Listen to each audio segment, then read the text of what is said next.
রাজধানীর ধানমন্ডির বাইতুল আমান মসজিদের সামনে রাস্তায় প্রায় ২ কোটি টাকা দামের বিলাসবহুল একটি গাড়ি পরিত্যক্ত অবস্থায় পাওয়া যায়। রোববার ১৮ আগস্ট সকাল থেকে ঢাকা মেট্রো ঘ ২১৮৪-৫৬ নম্বর প্লেটযুক্ত গাড়িটি সেখানে পড়েছিল। পরে মধ্যরাতে সেনাবাহিনীর সহযোগিতায় গাড়িটি নিরাপদ স্থানে সরিয়ে নেওয়া হয়। দিনরাত চেষ্টার পর কিছু তথ্য ও ছবিতে নিশ্চিত হওয়া গেছে গাড়িটি সাবেক স্বরাষ্ট্রমন্ত্রী আসাদুজ্জামান খান কামালের। সামাজিক যোগাযোগ মাধ্যম ফেসবুক ব্যবহারকারী এক ব্যক্তি গাড়িটি নিয়ে পোস্ট দিলে এর মালিকানা নিয়ে প্রশ্ন উঠতে শুরু করে। ট্রাফিক অ্যালার্ট নামের একটি গ্রুপে জুনাইদ কামাল নামের এক ব্যক্তি রাত ১টার দিকে গাড়িটি নিয়ে একটি পোস্ট লেখেন। ধানমন্ডির বাইতুল আমান মসজিদের সামনের দিকের রাস্তায় কেউ একজন ল্যান্ড ক্রুজার গাড়ি ফেলে গেছেন। রোববার সকাল থেকে গাড়িটি এখানে পড়ে আছে। গাড়িটি আনলক অবস্থায় আছে। কেউ কি এর মালিককে চেনেন? গাড়িটির মালিকানাধীনের জায়গায় প্রাইভেট উল্লেখ করা হয়েছে।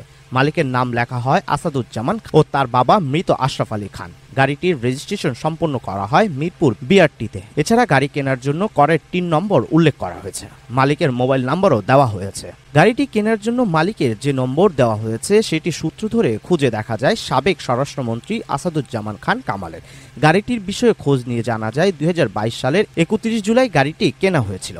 তবে এর রেকর্ড হালনাগাদ করা হয় ২৮ জুলাই। টেক্সট টোকেন ইস্যু করা হয় ৩ আগস্ট, যার মেয়াদ শেষ হয়েছে চলতি বছরের ৩০ জুলাই।